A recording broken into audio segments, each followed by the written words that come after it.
PRM160. This is one of the clutch packs. It's been a while since I've done another video, so I figured I'll do a little bit on one of these. I'm not going to go too involved in one of these because ultimately they're very similar to a 150 and other hydraulic activated clutch packs. But here I've got a clutch pack from the 160 box. I'm just rebuilding it. I've took it apart to assess it. There's actually not much wrong with this box. It's in very good condition considering how old it is. 160 is an obsolete box now, but you can buy bits for them. But looking at all the working surfaces, I know you can see some bands in there, but that's in very good condition. It's very, very smooth. And this is actually the oil control rings, which fit over here. And you'll be able to see that there's these oil control rings here. They're very similar to piston rings, but they don't reciprocate. They just stay there, and the shaft spins inside this part here. Oil is allowed or forced in through these ports, in and out, and that allows the fluid to enter the clutch pack reservoir in there. So I have my fingers here, inside here, which pushes the ram down, and it causes all these clutch packs to lock together, and causes this hub to become stiff, and then that will drive the output shaft in whatever direction you're selecting. Here's the other clutch pack in pieces. I haven't quite cleaned it yet, but generally everything's in very good condition. The box just needs some dressing, some cleaning. There was a bit of grime in there. Made sure I'm blasting all the oil control rings out, make sure there's no bits of grit, because any grit gets in these rings, it can lock it, cause them to stay stuck, and you get oil bypass and you lose the pressure on the clutch pack. There's all the fixings which have been wire brushed, cleaned off. An old gasket, I've got a whole new gasket kit here, so pretty much the same sort of thing as you normally get. The boxes are currently being dipped in some paint removing agent and some degreaser, and I'll rebuild those in a mo. But generally speaking, this box is gonna should have perfectly good service life ahead of it, because it hasn't really done a lot of work, or at least hasn't been abused. So this is the actual the ram, which goes inside here, which causes the clutch packs to lock up. It's a tiny bit of surface rust on it, but again, I haven't actually cleaned it.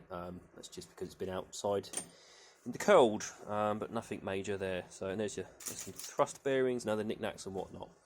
But interesting to note with these boxes, I'll come around where the light is, because the light isn't great there. There's a hell of a lot more clutch packs, a hell of a lot more drive plates and friction plates than these sort of 150s and whatnot, which is interesting. Is there a benefit to that? I don't know. One could argue that they're taking less, each one's taking some of the strain of the work, and you've got less chance of burning them out. Somewhere in here is a threaded port, if I can find it, which is additional, something I've not mentioned before. So this port here actually is for a bolt from the casing, and when you put the bolt in there, it winds in and locks all the clutch packs up, which gives you a head permanent direction. I think you can do it on both a head and a stern. No, it's just for your head clutch. So this is your head clutch. On the 160, the box is split in half. There's also an inspection. Continuing on from the PRM160, here's an interesting look inside the box. So as you can see here, you've got your input shaft, you've got your lay shaft, and you've got the output shaft at the bottom here. And here's the drive gear, which receives torque or power from the clutch packs as and when they are engaged. Now, interestingly, with these older boxes, and I have to admit, I prefer these older boxes, the way they're built. I just enjoy working with them more. I don't know why. I think they're easier to work with, they're simpler, or are they? I mean, debate, but it's a personal preference to me. I just like the fact they use taper bearings at the front. I don't need to use a press for anything, really. The case comes in half, and you can get to most things much simpler. Anyway, I waffle a lot, so let's get to the point here. Basically, as you can see, you've got two half cases, input shaft, lay shaft, and output shaft at the bottom. You've got these little caps at the end with an O-ring in the end to stop any leaks and oil and whatnot. And there's your input shaft seal there. Your output shaft, which consequently is quite convenient because you can actually change the output shaft seal when their gearbox is installed still. So you don't have to take the whole box out, provided you've got room to take the coupling off. It just comes off of a spline shaft once it's nuts off. The only thing that's tricky about these boxes is you've got to shim the output bearing and the bearings here. There are shim packs. This one came with the shim packs that are already in it. So for example, here's a set of shims. I've checked the tolerance for the output, and there's a whole pack of shims in there, and it's spot on. So I think this is probably last opened and put together by PRM directly. Don't quote me on that because I don't know. But I've gone through this, I've cleaned everything out, taken any swarf out, any fine sort of sediment, and pulled these out. These actually pull out these tubes, and there's little O-rings on there. It all comes as part of the gasket kit, which is an original PRM gasket kit. There's your top cover, oil control valve gasket, which is quite thick actually compared to the old one, but nonetheless it's still a genuine gasket. The way these boxes work is exactly the same as the 150. Basically, rather than having a front plate which has got your oil pump and control valve, you've got two separate bodies on this. I mean, these aren't as simple as the newer ones. There's obviously reasons why they've done it, and they're very heavy. That's your oil pump there. It's a slot-driven mechanical gear pump, like most of them. You've got a port there and a port at the end here, and depending on direction, it will go either way.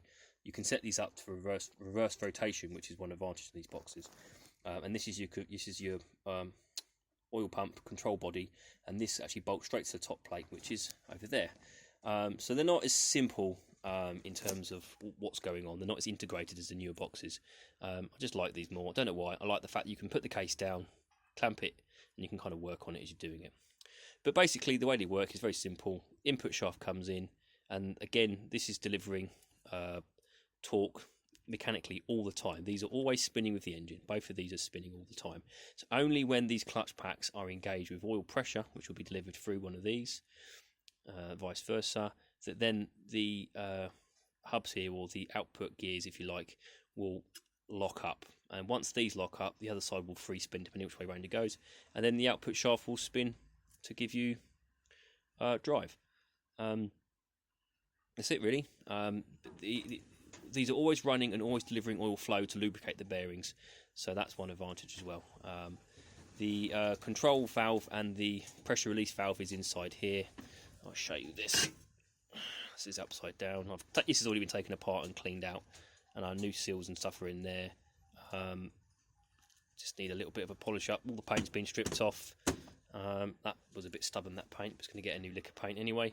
But yeah, it's not served in an abusive environment, this box. It seems to be a good, healthy box. We'll get it back together, and it's going to be mounted to a new beating ring. It was mounted to an old British engine.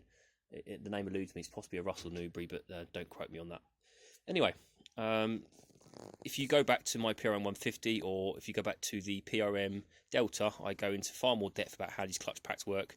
The only difference with these is they're a bit bigger, and there's more plates and friction plates in there, and they've got a different type of bearing. And there's the final product. Not a lot done to it really, just a good scrub out and clean out. All the parts addressed and assessed. New gasket kit, new seal kit, and a paint job just to make it look pretty and shiny. So yeah, I've just done a test with it. Can't do a load test because I haven't got load tested, but I've done a functional test. I've run some power through this, and it's performing as it should do. Goes ahead and astern, but it should perform years of good reliable service of good boxes. So just to recap, if you ever get stuck with a 160, take top cover off, and you can turn the output shaft so you can align the relevant point in the clutch for that extra port, which is threaded. You put one of these top bolts through it, don't drop it in the casing, and that will lock off ahead. It would give you drive, but I don't really know why you would end up needing to do that unless you're in the middle of nowhere, I suppose. But nowadays, with transportation and logistics, you got more chance of getting hold of someone than you do having back in, say, the 70s and needing to go to a yard, so to speak. Anyway, there we go. Hope you enjoyed that little small video. Cheers now. Bye-bye.